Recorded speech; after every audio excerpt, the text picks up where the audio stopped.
ঘন কুয়াশায় পাটুরিয়া, দৌলতদিয়া, আরিচা, কাজিরহাট ও ধাওয়াপাড়া নাজিমগঞ্জ নৌ রুটে ফেরি চলাচল বন্ধ। মাঝ নদীতে আটকা পড়েছে ছোট বড় 7টি ফেরি। এই মুহূর্তে পাটুরিয়া ঘাটে আছেন রিপোর্টার মোহাম্মদ ইউসুফ আলী। সরাসরি যুক্ত হচ্ছি তার সঙ্গে।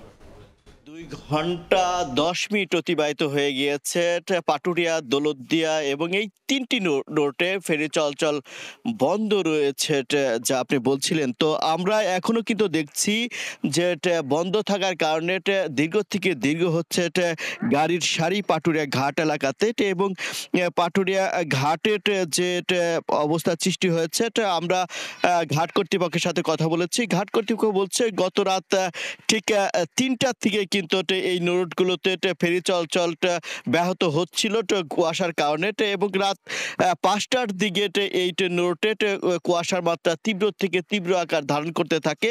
ঠিক ভোর রাত 6টার দিকে কুয়াশা মাত্রা একদম বেড়ে গেলে, যখন বিকনবাতি এবং মার্কিং পয়েন্টের কিছুই দেখা যাচ্ছিল না, তখন কিন্তু ঘাট কর্তৃপক্ষ এই রুটে ফেরি চলাচল দুর্ঘটনা এড়ার জন্য বন্ধ ঘোষণা করেন। তারপর থেকে কিন্তু এই রুটগুলোর যারা যাত্রী এবং যানবাহনের শ্রমিক রয়েছে, তারা কিন্তু দুর্ভোগ পোহাচ্ছে।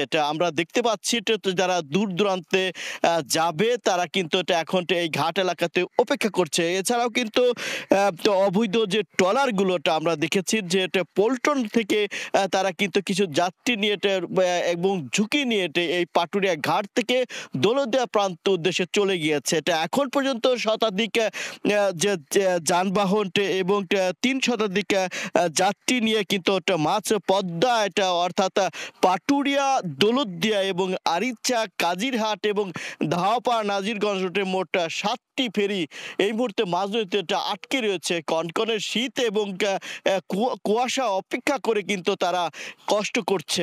এই রুটগুলোতে কিন্তু প্রায়শতই এই শীতের সময় এই কুয়াশার কারণে একটু বন্ধ থাকে।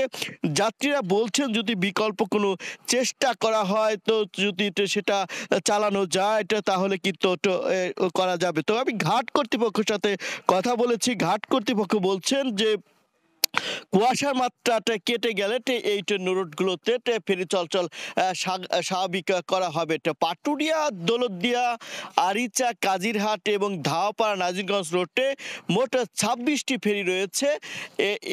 এই মুহূর্তে এই ছিল আমার কাছে পাটুরিয়া ঘাট থেকে সর্বশেষ তথ্য। পাটুরিয়া ঘাট থেকে সরাসরি যুক্ত হয়েছিলেন সহকর্মী মোহাম্মদ ইউসুফ আলী।